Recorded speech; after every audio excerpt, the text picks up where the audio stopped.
I very much enjoy RE9, but every single challenge run under the sun has already been done, so instead let's ask a different question.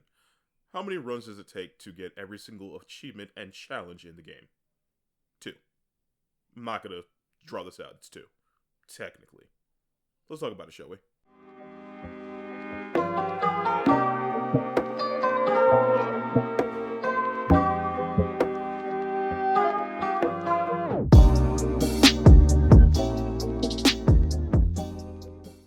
I very much enjoy RE9, so much so that I can probably very safely sit it in my top 3 Resident Evil games of all time. So I was thinking, maybe I should do a challenge run of some kind for it. One problem, they've basically all been done. Knife only, pistol only, under 4 hours, speed ran, no running, getting all 3 of the hardest achievements at the same time, on the hardest difficulty, with no infinite ammo. I don't think there was anywhere else I could really go with this. So instead, I decided to ask a different question. How many runs of RE9 does it take to get every achievement and challenge within the game? To break down the achievements, there's about 11 that you will get no matter what you do in the game. About 22 that you will likely get playing casually, and then 15 you need to plan for in advance, or you will just miss out on. And finally, a challenge that isn't technically on the achievement list, but I feel like it's only right to add here, as well as one achievement that kind of throws this whole thing out of whack and makes it technically doable in 2. So I want to begin this by saying, I'm not doing any routing of this, and it is going to show and bite me in the ass later. But we start off by getting this note here, as we need to get all the files, and if you miss it here, you have to do it in the next playthrough. Even though I did no routing for this, I know there are certain achievements I want to go for in certain times. In this case, this run will be a casual run where I go for minimalist and never touch the stuff, where I respectively do not use the blood collector, nor do I heal. From here, the game continues like normal, picking up a file or 2 for an achievement later, avoiding the police's shotgun, playing a little bit of Scared White Woman Simulator, until you're eventually caught by Victor. Which eventually leads into Leon section, where I make my first of many mistakes during this playthrough. So, during this Leon section, you actually don't need to kill a single enemy and you can run past everything, but I enjoy Leon's combat section so much that I spend all the time killing every single enemy I can see. And again, this will bite me in the ass later. During this section, we get our first 2 achievements of Can I Borrow This, where we throw an item at a zombie, and finally, Deja Vu, encountering an outbreak in Warren Wood. It isn't until the next Leon section, after Grace's, that we get our next achievement of The Hunt Begins by destroying a Mr. Raccoon memoriam. Back to Grace, I then store and pick back up Requiem for achievement number 4 of Out of Sight, Out of Mind. From there, the run continues as normal, where I pick up the free hemolytic injector the game gives you in the East Wing before circling back to the West Wing to use on the chef, getting both Order Up for killing him and Fatal Dose for killing a zombie with it. We then head back to the East Wing where we use the analysis machine to get the science achievement for unlocking a recipe. After that, a nearby hallway has 3 zombies perfectly lined up in a row for a single body shot with a Requiem for the bang for your buck achievement. I then spend time flushing this toilet at least 10 times before getting my next achievement of Like Mother, Like Daughter for lockpicking. I then spend way too much time trying to get the Ivy zombie to one-shot Chunk, and for some reason fail every time, even though when I initially found out about it, I did it first try off screen. Maybe they patched it, maybe I'm bad, who knows. Either way, I pick up Grace, do the holdout section before leaping into the basement for achievement number 10, Descend into Darkness. Back to Leon, I decide to pick up a few more challenges here, killing one of the singers before turning around and getting untouchable by parrying an attack, a bottle of all things, before quickly following it up with Chop Chop for defeating 3 enemies with a hatchet finishing attack, and then going to the room past our initial Chunk encounter to get the second singer for Deadly Duet to finish all the achievements I can get from Leon. Back to Grace again, where we continue the basement section as normal before getting to the grinder, where I wait 15 minutes near the end as the bodies fall into the blood bowl. This will be important for later. Did you also know that for the setup for one of the challenges, you can't kill a single enemy here? Just stun them and knock them into the grinder? Even though if you did kill them, they would go into the grinder anyway? Anyone, please make that make any sense. From here, we flip the switch to drain the blood from the pool, escape with Grace just barely, and leave the care center for our next achievement of It's Been a Long Night. While there are no achievements in this next area, there is something incredibly important that we have to pick up while we are escaping the exploding facility. This doll. The doll we had to flush the toilet at least 8 times, do the grinder section without killing a zombie, and sit waiting for bodies to fall into a pool for at least 15 minutes. How the hell was anyone going to figure this out without data mining? And in the last section of the first half of the game, We confront the girl one final time, flipping 3 switches to power the facility, and shooting her with a Requiem for both bring out the big guns and a harsh reality for escaping the care center. We then get to the longest section of the game, Leon Kennedy's Raccoon City section, where we have to collect 3 different detonators to blow up a gate, even though I feel like we could probably just climb this thing with the same shit Leon's done in the past games, but whatever. Either way, take out a giant spider, get to the main area, and let this hunt begin. After then getting to the BSAA camp, we then get our next 2 achievements of Retail Therapy for buying an item from the supply box, and Tailor Made for upgrading a weapon. From here, it is pure mad dash. We ignore most of the enemies we see, even though I really enjoy Leon's combat as we do not have the time, only dealing with ones that tend to generally be in my way, before eventually getting to the roof and getting our first detonator part. We then get to the end of the mortar section to get our second detonator part, take a quick stop at the gas station to pick up our gas can, kill ourselves trying to go through the tilted tower area by being way too close to an explosion, before resetting and getting the third detonator part. We then get to the elevator where we had to fight off a bunch of zombies in a tightly enclosed space. Apparently there's a strat where if you look straight up in first person, the zombies won't attack you, but I didn't know that.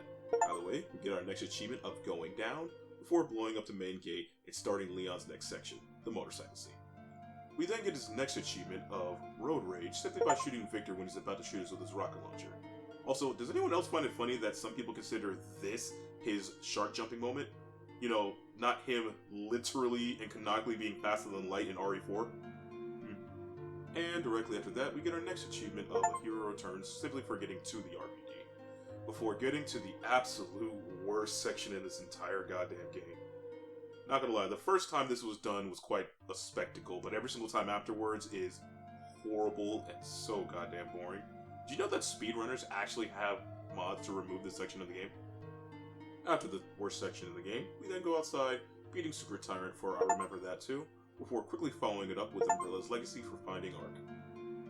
Also, if it seems like I'm flying through these achievements, that's because I kind of am.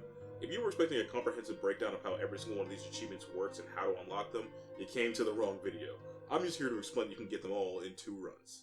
Technically. By the way, climactic fight with Hunk, I think? It's not fully sure. Confront Xenos, fail to beat Xenos, fall to the final section and get our next achievement of the final mission. In the final race section, we basically breeze past everything, getting to the operations room where we pick up the final Mr. Raccoon for You Little Rascal, accessing the computer where we finish out her parts before going back to Leon, and getting Seasoned Pro from apparently killing 300 enemies during this playthrough already. Was honestly kind of surprised I popped that one on playthrough 1. Gonna be honest from the get-go here, I messed up.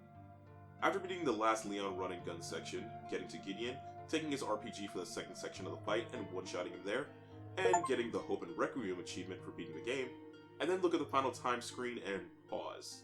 While I do get Minimalist and Never Touch Stuff for not using the Blood Collector or healing, I miss out on Speed Demon by 14 minutes. There were a lot of moments I could think back to during my run where I could have saved time by playing more efficiently, and I know it. I was legitimately thinking about starting over from the bottom and cleaning up on my mistakes, just so I could breeze through Professional, but instead, I locked it.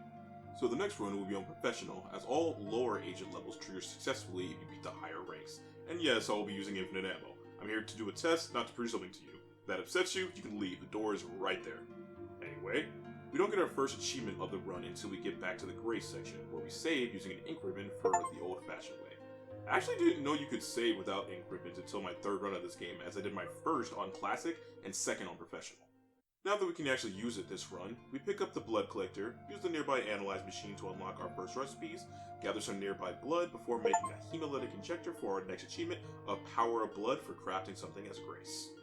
Because of my infinite ammo, I simply need to mag dump into Chunk to get my next achievement of Grace and Goliath simply for killing him as Grace. Next, after avoiding this ambush behind the level 1 unlocked door, pick up the empty injector and the recipes, analyze them, create a stabilizer, and pick up and use the blood bag for the last bit of blood needed for blood, more blood. On the 2nd floor, right before the kitchenette, we open the door and take an empty bottle and throw it to the zombie next to the Ivy zombie to have him kill him and gain the next achievement of Internal Disputes. And last, but certainly not least, the last achievement we can get for Grace technically isn't an achievement, and instead purely a challenge, but it would feel weird not to include it. Remember the Maria doll we picked up in the first playthrough? Well, if you beat a playthrough with it while it's in Grace's inventory, it will appear in the storage box. Take it out, grab Emily, and head back to the puzzle room where Gideon was waiting for us and press this combination. Sun, sun, star. Sun, moon, star. Sun, moon, sun. Moon, star, moon. By the way, you would have needed to decipher light speed as well as DNA sequences to know this code. And no, again, I am not kidding. How did they expect anyone to figure this out? Gonna be honest, I don't even know exactly where I got this one at, but at some point after this point, I get enough credits to get the credits where credit is due achievement, simply by getting 200,000 of them. Before leaving the city, you can grab the final BSAA crate back in the first section for crate expectations, then continue onward before getting to the elevator shaft, or remember to craft the last Leon recipe for Master Craftsman. God, this section is so boring. No wonder speedrunner categories have a mod that just removes it. Anyway, since I messed up last time and thought it was outside of time constraints, this time though, through the plant section, we kill every Plant 43 seedling for not today buds, leaving us with just 10 achievements left. It wouldn't be until the final gray section that I paused and realized that this run technically dies here, and why it technically isn't possible to plat RE9 in 2 runs. It was because of time, where kills needed of all things, but the one achievement that I mentioned at the start would be an issue. Bloodless. The achievement for gathering 5k blood with grace. Yep, we're being gated by farming. Depending on how you look at it, no, you can't plat RE9 in 2 runs, simply because you don't get enough blood throughout a single run. You get around 3.7k, mind you, and while the RIP knife does give you more blood for killing, it probably still wouldn't be enough. I doubt it would be enough to get through that threshold, so yeah, run dead. But that just wouldn't be satisfying. If you wish to leave now, feel free. I won't stop you. But for the people still here, let me explain how this achievement works in detail. There are a couple achievements that carry over across all playthroughs, where the final total amount needed is stacked across all of them. Hence why I got credit where credit is due on my second playthrough, even though I've likely killed the same amount or less enemies. This carryover effect works on the same playthrough as well if you die, or in my case, reload. So if you're willing to literally farm, killing a few enemies before reloading the save, you not only preserve your time, but also your total until you hit the 5k needed for Bloodless. If you feel that's cheating, fair. I can't argue with you, and accept that this run is instead fully doable in 3 runs. For the people still here, let's finish it out. From here, the last 3 non-completion achievements were just ones we had to look over and keep track of throughout the run.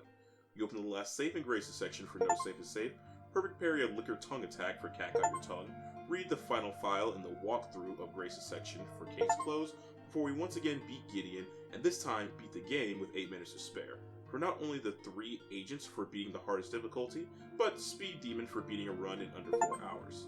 And oh, going into the model viewer and scanning through all the concept art and models for Curator and Model Mania respectively. Gotta say, fun times. I really only did this for just a few more excuses to play RE9 again, as I find this game incredibly fun, even though I think it's stupid that we are just now getting to the end of the first chapter of the Resident Evil timeline. It only took 30 plus years, right? Ugh, alright, you know what's going on here. End of the video thoughts where we just talk about things going on in the video game industry. I'm gonna try to remember to put like a GIF, because someone made one for me for the channel, I guess, so that's kind of neat. But yeah, first off, let me apologize for this just taking way too goddamn long. I finished all the video recording back in April, like the beginning of April, and it's now the end of May, right? Yeah, about to be June, and I'm just now finishing this video and getting it out, so I apologize. There's no other excuse. I honestly probably missed the ship of this even, like, doing all that well, because, like, you know, all the hype for Resident Evil 9 has now died down, even though the DLC did just come out. But, whatever. I don't care. As it goes. So let's talk about things going on in the video game industry, as I, again, miss other things like I always do. First off, we got our announcement of our next Yakuza game, called Stranger Than Heaven, where it's actually going to be a prequel to Yakuza, taking place during the industrial period of Japan up to about 1950, I believe, and it's covering the creation of the Tojo clan. First off, that music in the latest trailer they dropped is fucking fire. I need it on Spotify now. It's that good. Holy goddamn shits. It's amazing. It's so damn amazing. And apparently Snoop Dogg is canon in goddamn Yakuza. It's I'm not sure if it's actually Snoop Dogg or if it's kind of like his character Crow from Def Jam Fight for New York, but it's just like that's just Snoop Dogg. Apparently, it's also his son is in there, so it feels like, look, if I'm gonna do this, you're gonna get my son in here too. Nepotism, whatever. They looks like they're having fun. The game looks great, so yeah. About a month ago, we had a lore accurate Yuji Itadori beating the shit out of a criminal. So I can't remember if it was the Philippines or Thailand. It was some East Asian country. East, that's all. Anyway, there was some country where there was a con going on, and there is someone who is straight up a sex predator, who is a child abuser, sex predator. So, and he was actually banned from the location, but he was bragging about it that they weren't stopping him, and he literally had a tweet saying, "Hey yo, protect your kids from me," only to have a lore accurate Yuji Itadori, a Yuji Itadori cosplayer, come up and punch and kick the shit out of him, literally hitting the guy with 17 black flashes. It was awesome. Oh man. So what else? What else? Nintendo has announced that they'll be in September. They're going to be raising the price of the Switch 2 by about $50. So it'd be now a good time to get it, I guess. But yeah, I thought consoles were supposed to get cheaper as the industry went on. But sure, I'm glad that AI data centers are buying up all the RAM. God, this bubble needs to fucking burst already. Also on the Switch 2, it has been announced that FF14 will be on the Switch 2, but because of Nintendo, or maybe because of Square Enix, I don't really know, there's actually going to be not only a price increase of the monthly subscription on the Switch 2, where luckily you don't need to have like the subscription to Nintendo Online and a subscription to FF14. You only, if as long as you have the subscription to FF14, you'll have it, but for the prices is just higher there, on top of it being capped at 30 FPS. I guess for the people who wants to be able to play this game in the toilet, I don't know. It'd be really interesting to see some of the world firsts who actually do it on the Switch too, though. So,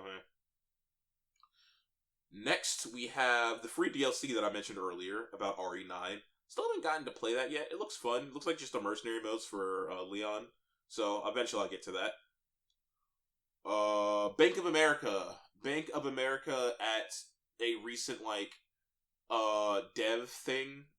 There was like a big dev thing that was invite only for like a lot of the shareholders and stockholders for a lot of big video games, where Bank of America's representatives were like, "Hey, why don't you guys like raise the price of video games? Why don't you like raise the price of like GTA to see if people will test the waters?" Only for the entire video game industry to go like, "Shut the fuck up, you greedy assholes."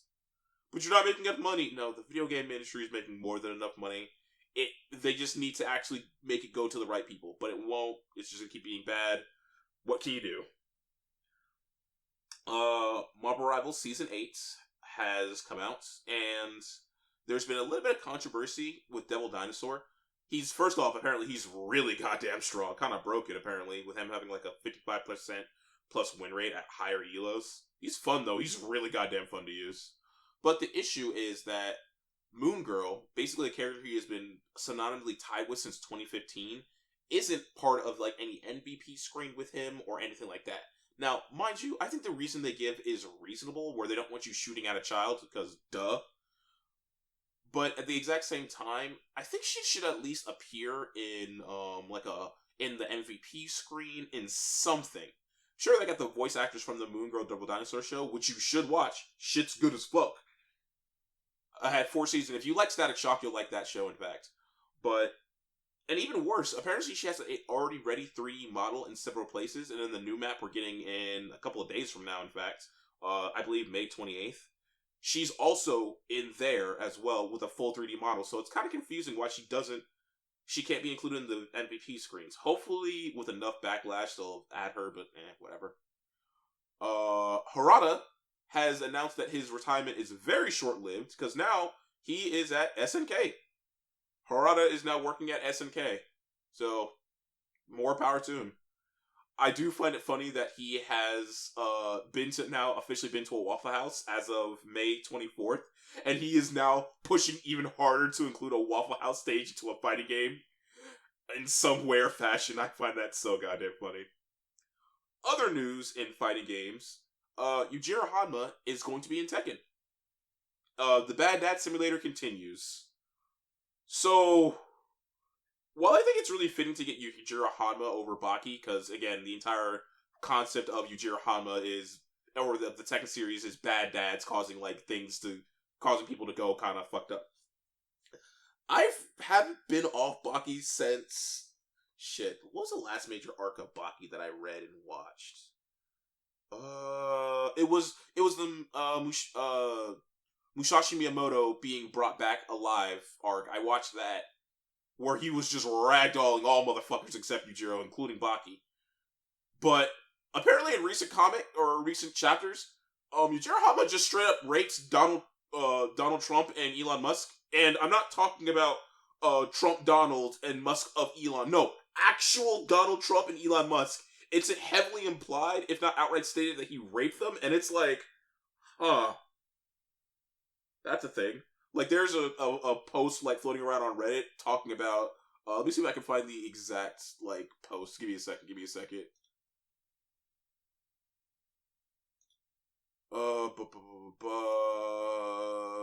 How did it go?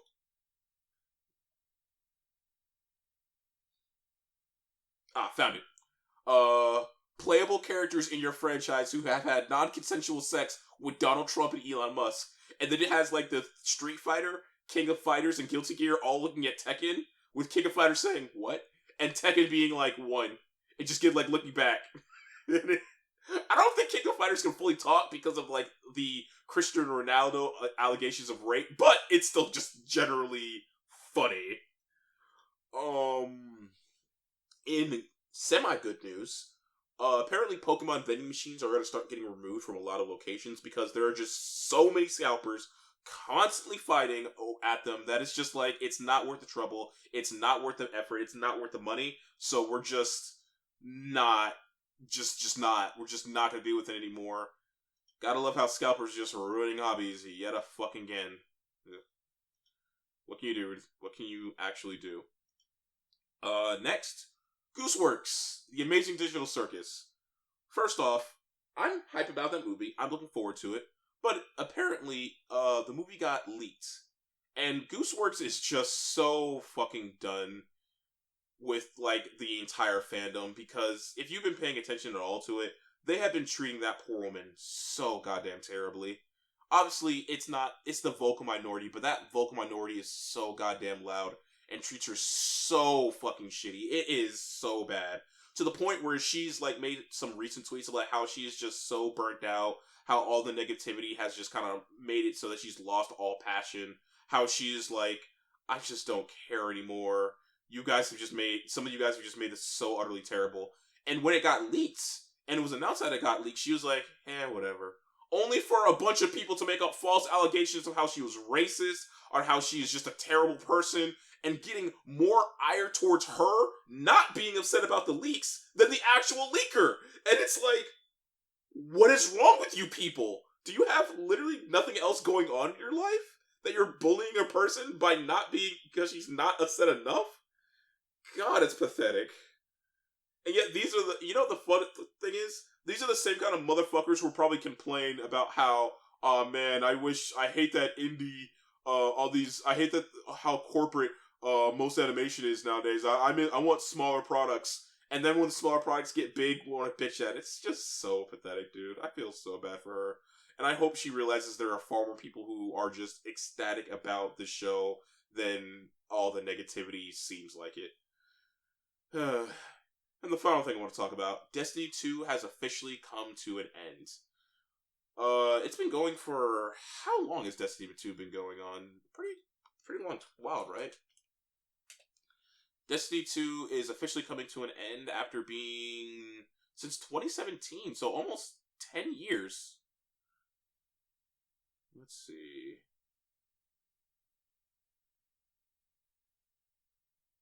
And, like, a lot of the people who are talking about it are just kind of sad, because, again, there have been people who have been playing this, like, fervently and respectively for almost 10 years now, so to just see all of their stuff just being gone is really depressing.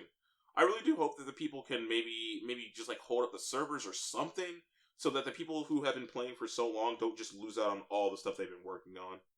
Eh. And I think that's it. Oh, and one final thing before I go. Mino the Holler is finally coming out at the end of this week, so I'm probably gonna be playing that as my new next major video game for the channel. However, with Bubsy 4 also coming out and being apparently good, uh, I might be playing Bubsy 4, guys. We'll see. I still need to play Pragmata and Mouse PI. God, I love video games, man. Hey, as the name remains true. Out of the way, I want everyone out there to have a good morning, evening, day, or night, wherever you're at. But for right now, I am out. Later.